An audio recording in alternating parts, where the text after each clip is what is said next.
love Sundays. I love Sundays! I look forward to Sundays all week. My weeks always go better when I get recharged and refreshed after going to church.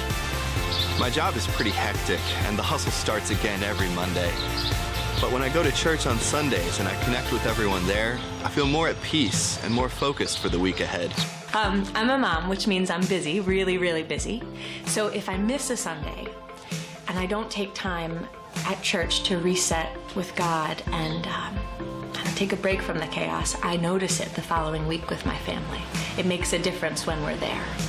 I look forward to Sunday all week. I look forward to Sundays because Sundays help me refocus on things that really matter because I worry about so many things during the week. There are so many things I spend my time thinking and worrying about, but Sundays always help me to refocus on what actually matters. My week's always so much better when I can refocus and recharge. No matter what's going on in my life, Sundays is one of the highlights of my week. No matter what's going on in our lives, we always try to make it on Sunday mornings.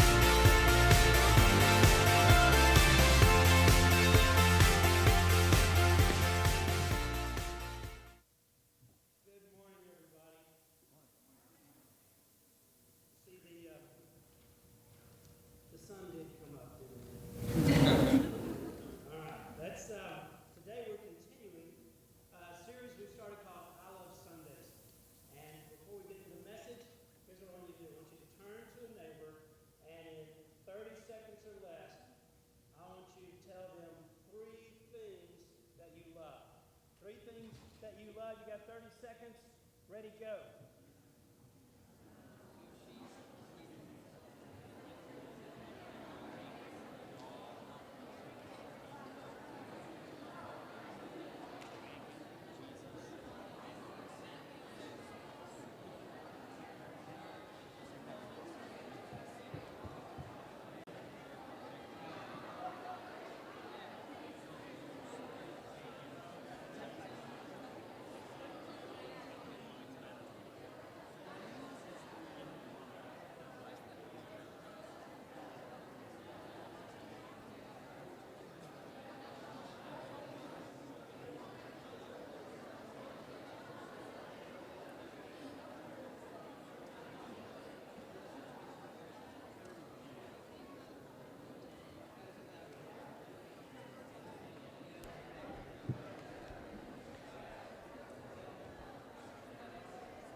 Now, I bet we could all come up with about 100 things that we love.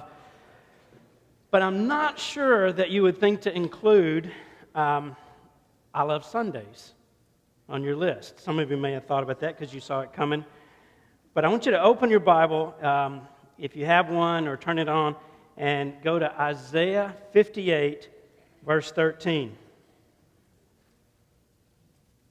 Isaiah 58, 13.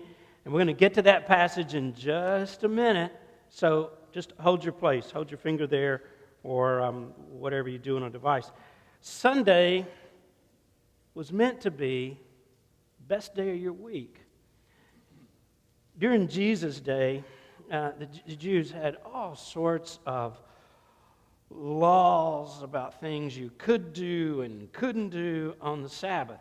One Sabbath day, Jesus was hanging out with his disciples, and they were debating about which things applied to them, which things didn't.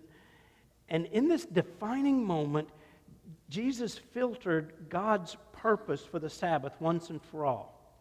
Here's what he said to them in Mark 2:27. The Sabbath was made for man, not man for the Sabbath. That was it. That's a tweet. I mean, he nailed it. Jesus was saying that of all the days of the week, God knew that we would need a day to refuel, to refresh, and to refocus. So when God was arranging the rhythm of life, and I think when he designed you, when he built us, he designed a need and a capacity for one day of rest. I know that's maybe a bizarre idea for some of us. Now, if you study the history of Christianity, you'll see that whenever God's people set aside a day just for the Lord, a day to be with and just a day for God, that their lives have gone better. And they felt better about themselves. They felt better about their relationships. They experienced the blessings of God in a more obvious way. The problem is, in 2015, we live in a 24/7 culture. I mean, my life's like that, your life's like that, where we never seem to have enough time because we never stop fretting about deadlines. I woke up during the night last night thinking about 2 or 3 projects that are on my plate, and I could try to push those off and think, I'll think about that later. There's nothing I can do at 3 a.m., but one of those is persistent. You ever have nights and it just kind of keeps coming back? We live in a place where we always feel like, well, I'm not making enough money. Well, I'm not doing this. Well, this needs attention, and this, I forgot about that. So day in and day out, we live with this pressure. And we live with this pressure like no other generation. And I think, and I know it's true everywhere, I haven't been everywhere, but I've been to a lot of other places and a few different cultures, and I can tell you there's something almost uniquely American about this pressure that we create for ourselves. The way we observe time, the way we schedule things, the way we try to pack one other thing in, the way that we constantly have our phone out in our hand and looking at it. So I want you to do something for a minute. This is going to feel a little weird, okay? Got to get kind of freed up here. I want you to put your teeth together, and I want you to go like this and drop your shoulders when you do it. Here's what we're going to do. Okay, you ready? It's okay. Nobody's looking at you except me. Ready?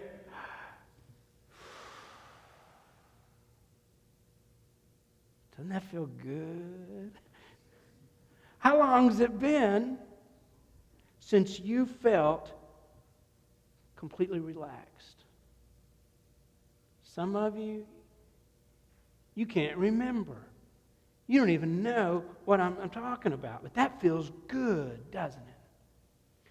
Now set the clock back in our country 100 years, or just 50 years ago, and there was a lot less anxiety. Nobody worked on Sundays unless they just had to. Businesses were closed for the day. We weren't carting our kids, traveling all over the place on all-star teams. People used Sunday for just a rest day. It was a down day. And I know how that sounds. I know there's something very old-fashioned about that.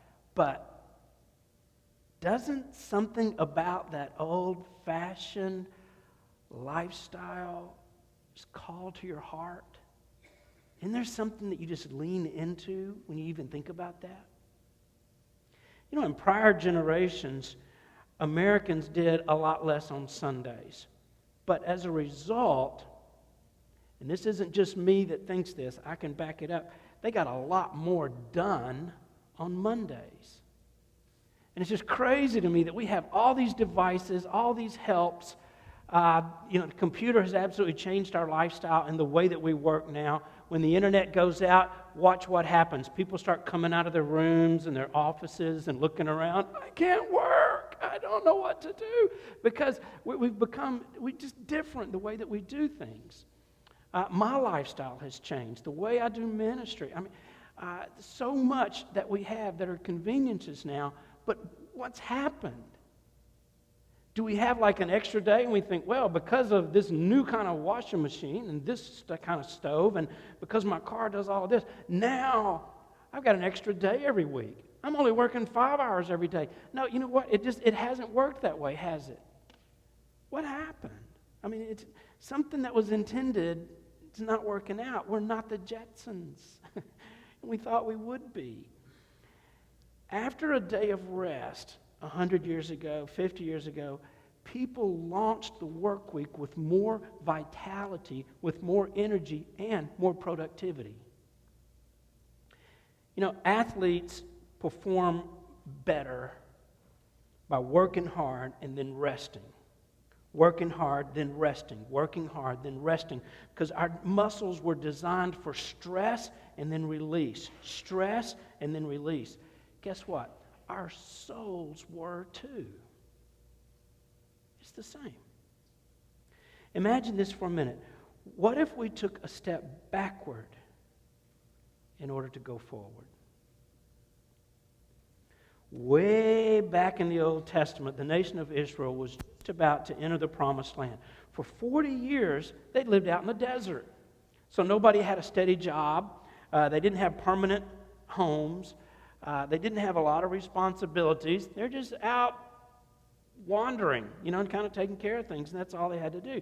But as they got ready to enter the Promised Land, where they would occupy permanent houses and they would lead working lives and things would change, God visited their leader, Joshua, and talked to them about his priorities, about God's priorities.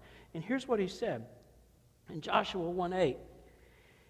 Keep this book of the law always on your lips.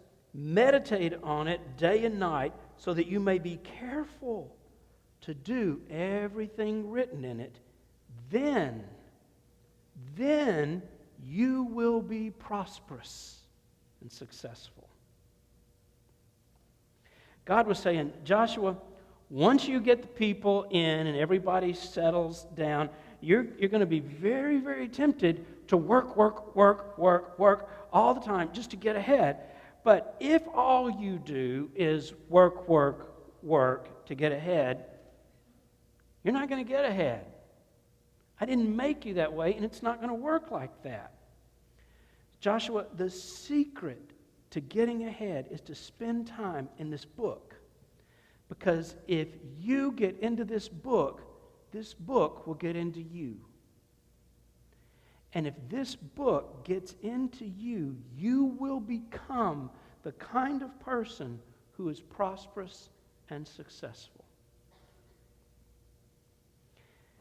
In 18th century England, Jonathan and Charles Wesley started a movement that resulted in, check it out, 100,000 weekly Bible studies by 1798. 100,000 Bible studies. And for the next 100 years, England was the most prosperous nation in the world. Coincidence? They had 100,000 Bible studies going, and all of a sudden, and they become the most prosperous nation. In 1857, Jeremiah Lanphier started a noontime prayer meeting in downtown New York City. It sparked a movement of Bible reading all across the country. As a result, in the history of America's expansion westward, people began to leave and they go, but they kept that habit. And that time was marked by households who would kind of huddle around their kitchen tables. They usually had one or two rooms, and the children would play. Maybe the mother, the wife, she would be sewing or doing some project. Making candles, whatever. And the father would do something. But what he would do is sit and read. And this was kind of if you could go back, you'd see this was pretty typical. He would sit and read out loud from scriptures. They didn't have Netflix. They didn't have anything else to do. So he would read out loud for about an hour every night while they just did these quiet tasks and listened. And once that Bible reading habit was ingrained in our families, over the next 100 years, the United States became the most prosperous, successful nation in the world. People today, we think, I'm just too busy to read the Bible. I've got to work more hours. I've got to get ready. I've got to go. I've got to get more in. But if the Bible says if you will read it, there's something different about this book. There's something different, guys. If you'll read it regularly, you will become the kind of person, the sort of person that is successful, that is prosperous. It works. The same is true about the Sabbath. I know I haven't convinced everybody yet, but we think we can get ahead by working more. That just kind of makes sense. I used to think that with studying. What if I stay up later and I just keep studying and And one night, I was studying, and I had so much on my plate, and I was having to write this paper and then study. You know, finals always hurt me. They never helped me. So I had to ramp up and go into finals at the end of a term with really good marks because it was either going to stay the same or go down. So I decided to stay up really, really late. And this guy there on campus said, well, you know, the way you do that, you got to get some caffeine in you. You know, you got to, this was before I became a champion coffee drinker. I was just a rookie at the time. So I drank coffee, I did all that, and he said, that's too slow. And he gave me, I guess it was like diet pills. I'm just confessing. This was after my prior life where I would just about eat any pill or smoke anything. But at this time, it wasn't like that. So I ate these pills. I got so wired. I mean, I could not concentrate. I was just jumping, and I could feel my heart thumping, and I just thought, I'm going to die. I'm going to die in this dorm room, and it's going to be one of those stories, student found in dorm room. It was just going to be awful. So you know what I did? This is how OCD I am. I cleaned up my room because I really thought I don't know what I was thinking. I thought they're going to come in here. I wanted to look nice. You know? Maybe I should put on my favorite shirt. You know, and I stayed up all night. It was just, and you got stories like that, right? And if you didn't do something like that, you stayed up and found out the next day you weren't as alert. You weren't as fast. You didn't react quickly. You didn't make the best choices and decisions. We've all done stuff like that. Because somehow we got it in our mind, if I just work harder and go faster and push through, and I know sometimes you got to do that. Sometimes it's just a situation. You got to do it. But I think what we do is we make a lifestyle out of living that way. I can remember writing a paper. We used to use these things called legal pads. It was just paper, and they were all stuck together at the top, and we used an instrument, a pen. And I actually wrote papers with pens and paper. It was crazy. And I would write these, and you're supposed to proofread them, and you do all this according to the outline you made. Right?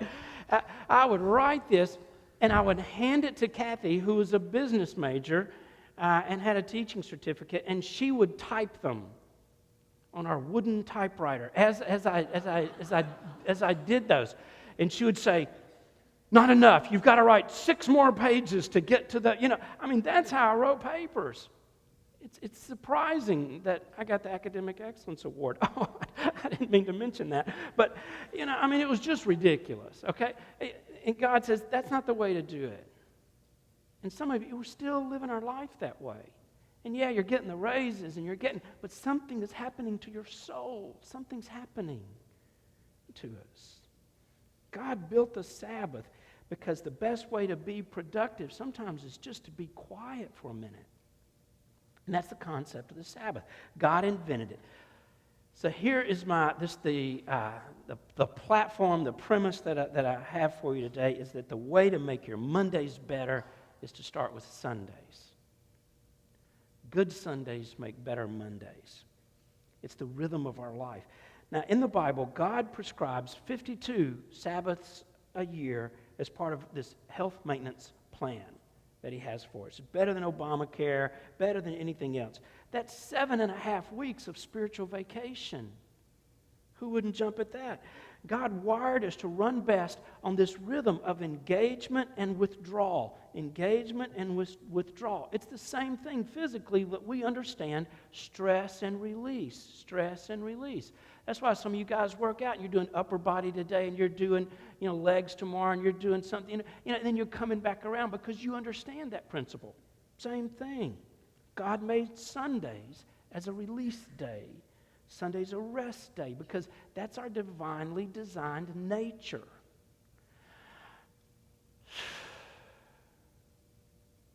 Just release. Sundays, there's no pressure today. Now, you've got your Bibles marked to Isaiah 58:13.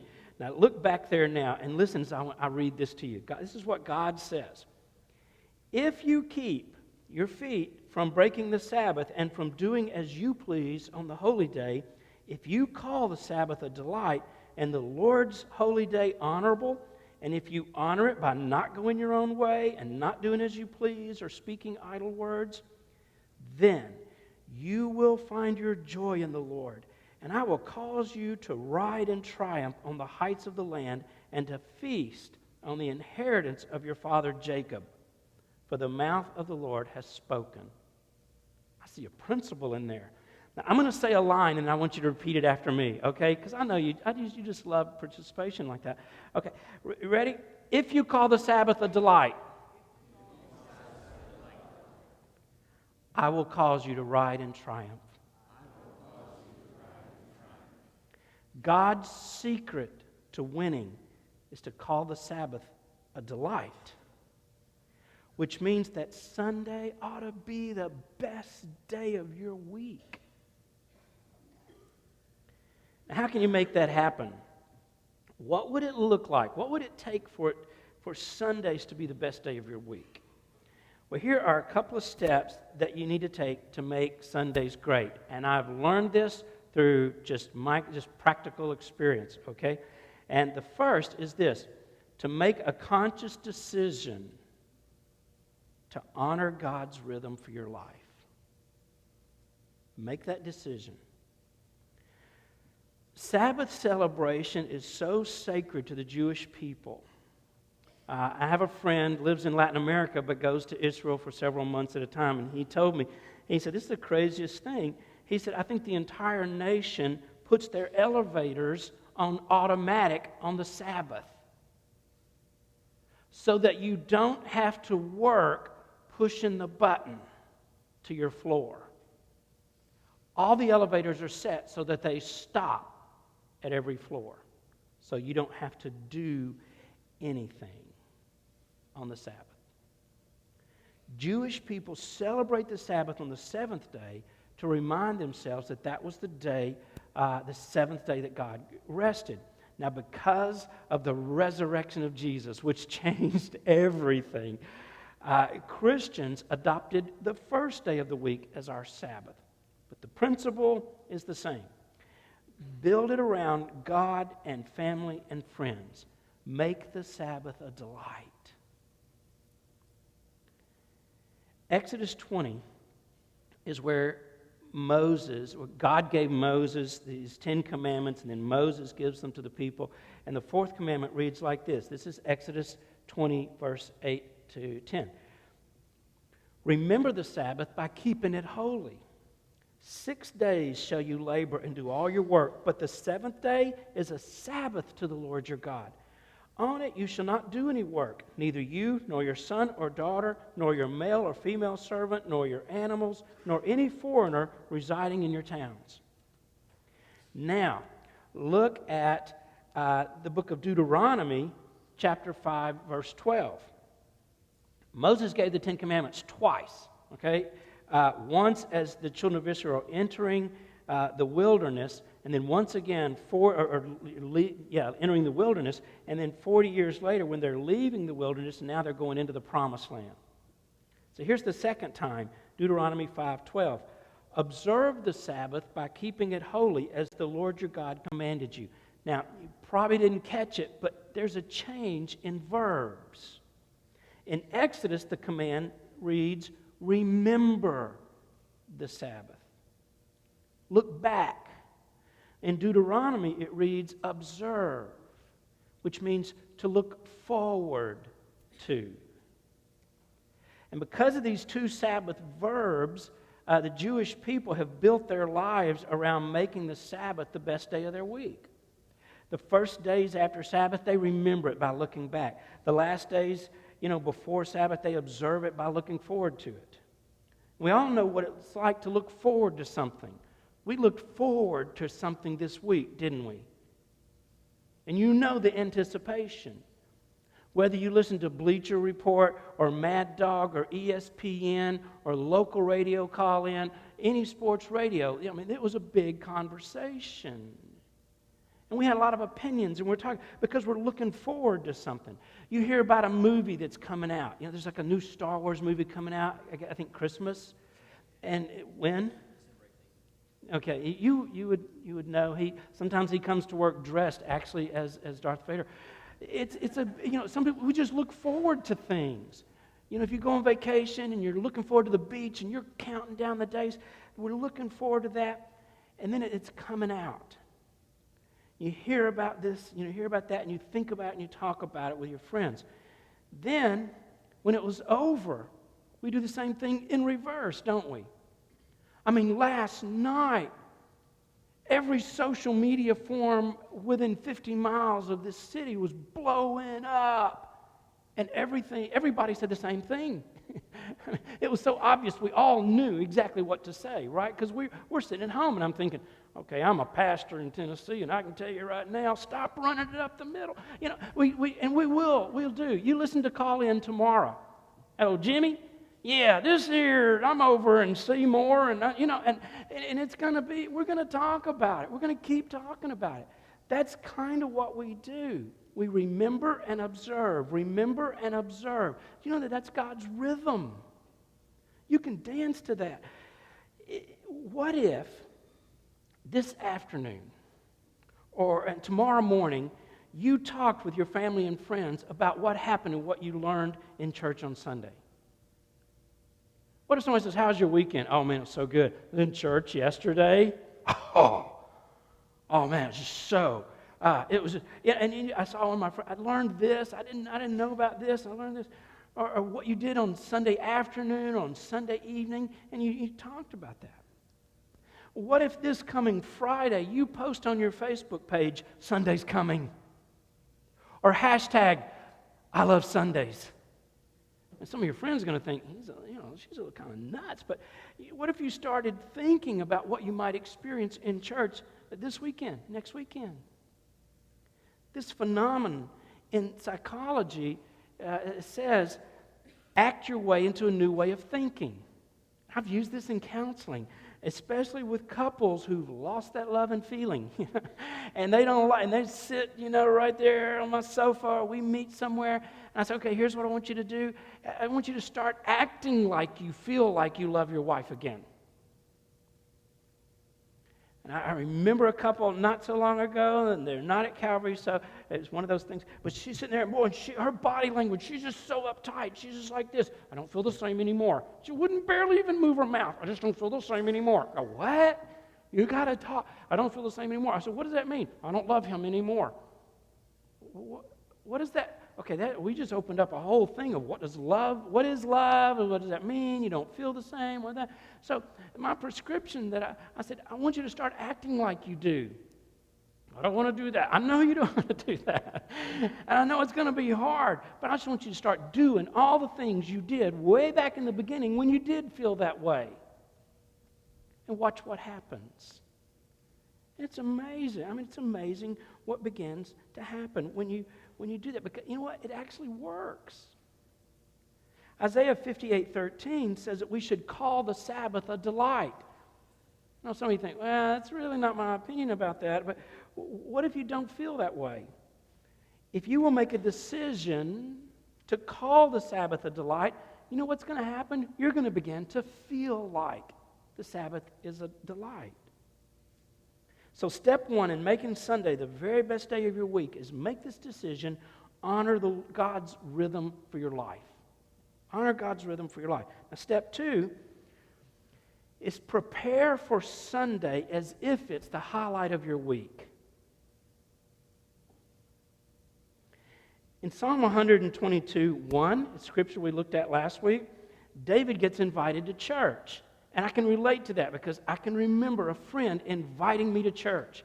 And I used all kind of excuses at different times. And he even came by to pick me up, and he took me to lunch afterwards. I mean, he just had nothing. I mean, there's no reason I couldn't do it. So he would come by, and I know how David felt. But his response was this in verse 1. I rejoiced with those who said to me, let us go to the house of the Lord. Hey, let's go to church. And he got all fired up about it because going to church became the high point of his week. Now, how can that happen for you?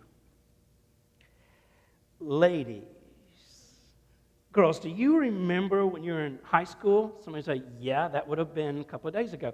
Do you remember when you got asked to a big event? Maybe, the big dance or prom. And it was a big thing.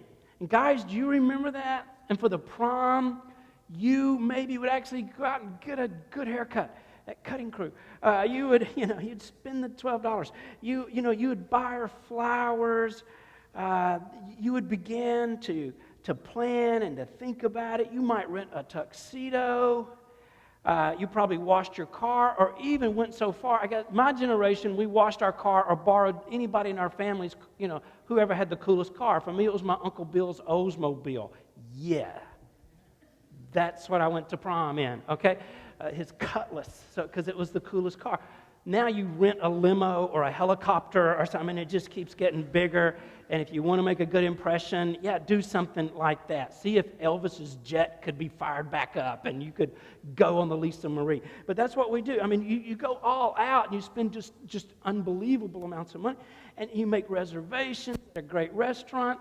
And we always can tell, right? When you go out and it's in May and you go to, I don't know, Bravo's or Orangery or somewhere nice, and you sit down and people come in and they're in tuxes and these whoosh, elaborate dresses, these like designer-looking things, and you think, whoa, you got dressed up to come out to eat, No, it's prom night.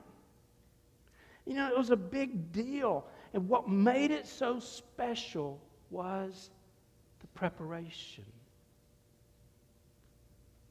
It's the same for a wedding, right? I mean, you're going to find a hard time in your life where you spend as much money and put as much time and months of energy and thoughtfulness and comparisons and details. What font should we use on our invitation? I don't know. I'm so stressed. And we put all of that into a service that's going to last about half an hour. And I know it's more than that. It's a lifetime that's going to hopefully last for decades. But you get the idea. What makes it special is the preparation. Follow this. On a normal weekend, the Smith family goes out and they do something really fun, something incredible, like Chuck E. Cheese. They do something, that's really crazy on Saturday night. They're out late, 9, 10, 11 o'clock, and they sleep in the very last minute on Sunday morning. They get up and they rush. I need this ironed, and there's nothing to eat, and we're rushing, and then you get in the car, and I don't want to listen to that station. Well, I want to hear what they're saying, and this, and then you bicker all the way to the parking lot. And I know that you can't relate because it never happens at our church, but I've heard about it at other churches. Other pastors have told me, so I know it doesn't happen here. Fortunately, church parking lots have a miraculous healing effect on families. It's amazing. People turn into the church parking lot and they get calmed like Jesus calmed the raging sea. And we I don't know, we change. And then we walk in and, okay, one of the great things about church is that people can walk in a mess and walk back out at peace. And that's okay. Okay, back to the Smith family's weekend for a minute. What if Mr. and Miss Smith developed a plan for preparing for Sunday morning like Sunday morning was prom? Sunday morning was the big date. If the Smiths have children, imagine this, it can be a stretch. You've already picked out what clothes you want to wear, and you've got them ready. I'm just thinking of things in our house that usually is a showstopper at the last minute, and that's one of them. On Saturday evening, the kids have somewhat of a normal bedtime. What kind of a difference would it make in your church experience if every member of your family woke up on Sunday morning rested and relaxed and ready for Sunday morning, and everything they wanted to wear was all ready to put on? If you're the Smiths and you've got teenagers, I see you, okay? You're looking at me like, what are you doing? Don't completely kill or shut down their social life forever, okay? By saying, no, on Saturday nights, 8 o'clock. You work this out. You can come up with some kind of a mutually acceptable and workable plan, okay? Where they still get to do stuff or whatever, or you can bump it back to Friday night. I don't know. I'm not going to be legalistic about this. I don't want to tell you, but I can just say this. You can figure out how to make this work. You can still go to UT night games, okay? And I know it takes a while to get out of the stadium and all that. You can make this work. If you're a single parent, you might want to get with your kids and develop your own family game plan. Here's the way we're going to make this work. The idea is plan for church like you plan for a big date. Now, replay Sunday morning. And this might not ever happen, but imagine it. It takes your family 15 minutes to get to church. What if you left home 25 minutes before church instead of 14? No rushing, no fussing. Maybe you get in the car and you all sing Kumbaya together, driving in, you're holding hands. It's just beautiful. And you come to church together. When you get here, you get out of the car and you actually stroll across the parking lot, relaxed. If there's a space left, you could stop when you got in and have a conversation, enjoy a cup of coffee. Your Bible study could start on time. And then it could end on time. And then everybody could get in this room on time. Oh, doesn't that feel good? Amen. You see what happens? You would start to enjoy it.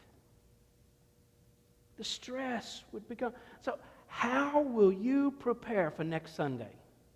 We got a week, okay? Let me just give you some suggestions from a guy who's done it wrong and right. How to change. This is the rhythm of your life. Okay, number one, block out the next 4 Sundays. You know, on your phone, your tablet, on your paper calendar, block out the next 4 Sundays. It might be too much for me to expect that your whole life's going to be changed with one sermon, so let's just start with this.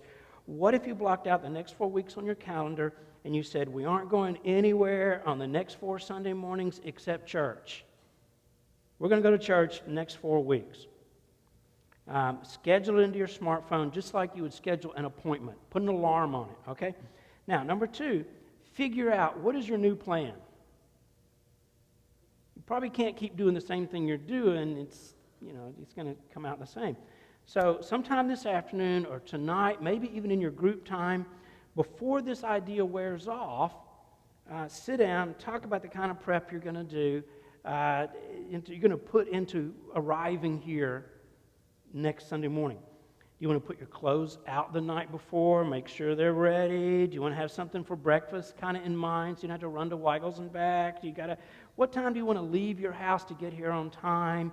Go ahead and plan for those kind of things. Like you're going to a job interview, where you're kind of ready for it and you've thought about it. Number 3, participate in a community group just for the next 4 weeks. I know some of you in groups, that's just a part of your lifestyle and you love it. Some not giving it a try yet. Each week for the next 4 weeks, we're discussing what we're learning here on Sunday mornings.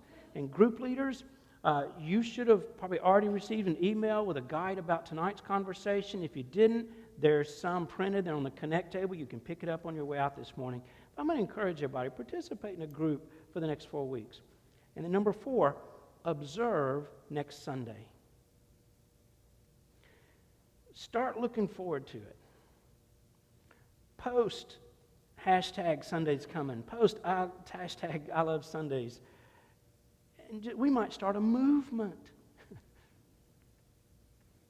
Now, I've officiated at, at least 130 weddings. And it's always a big day. But I prepare for that ahead of time. Months ahead of time, I began to meet with the couple. We do counseling. And while planning that, I always ask how couples met. And I've heard so many great stories, so many funny things, and so many, romantic things, sweet things. And they tell me their stories. And there's a lot of different ways that couples have come together. But one of the things I noticed that we all have in common is that when couples begin to notice each other, whether it's that first time they saw each other or we've been friends for years, and all of a sudden one day you look over and go, whoa, what happened to you? Something different is going on. There's something in common in the way that when couples notice each other, they start to act differently.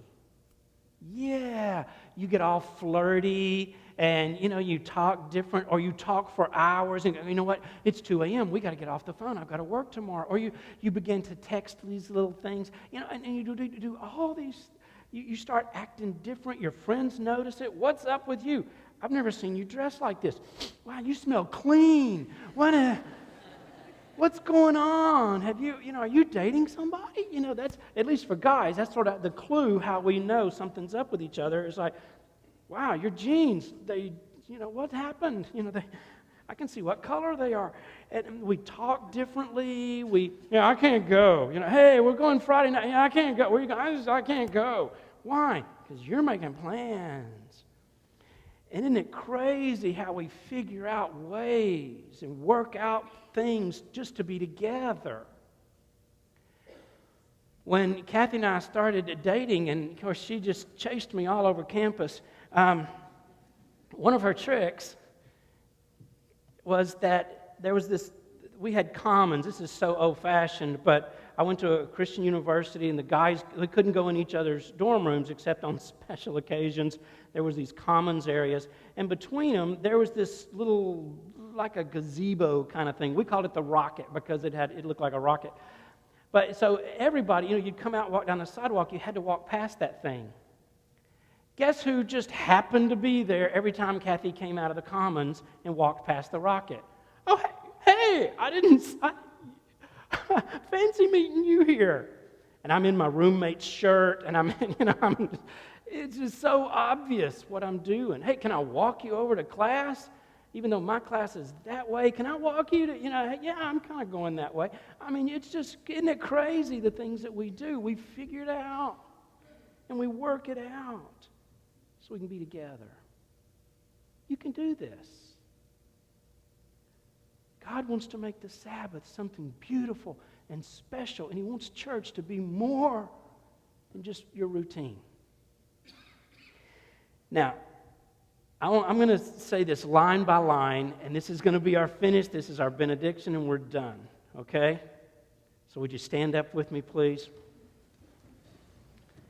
And as I say a line, would you repeat it after me? And then I wish you a great afternoon and a good evening. I'm looking forward to the next time we're together. You ready? Sunday was meant to be the best day of my week. I'm going to prepare for it as if it's the highlight of my week.